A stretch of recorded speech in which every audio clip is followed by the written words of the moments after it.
নেত্রকোনার মদন উপজেলায় ১১ বছর বয়সী এক মাদ্রাসা ছাত্রী অন্তঃসত্ত্বা হয়ে পড়ার ঘটনায় দায়ের করা মামলার প্রধান আসামি মাদ্রাসার শিক্ষক গ্রেপ্তার এড়াতে একের পর এক স্থান পরিবর্তন করছিলেন। শেষ পর্যন্ত মঙ্গলবার দিবাগত রাত ৩টার দিকে ময়মনসিংহের গৌরীপুর উপজেলা থেকে র্যাব ১৪ এর একটি দল তাকে আটক করে।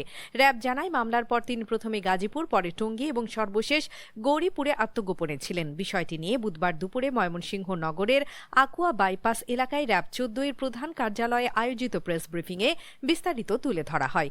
সোনামপুর এলাকা থেকে অভিযুক্ত আমানুল্লাহ মাহমুদ আরফি ওরফে নেত্রকোনা সাগরকে গ্রেপ্তার করতে সক্ষম হয়।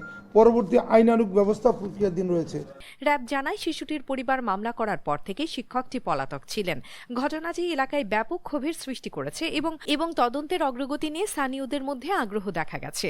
পুলিশ সুপার এবং মদর থানার ওসি ওই চিকিৎসকের সাথে সার্বক্ষণিক যোগাযোগ রাখছেন। আমরাও কারা কারা তাকে থ্রেট দিচ্ছে, নিরাপত্তা ঝুঁকি আছে এরকম যারা যারা তাদেরকে থ্রেট দিচ্ছে তাদের ফেসবুকে আমরা ট্রাভেল করছি।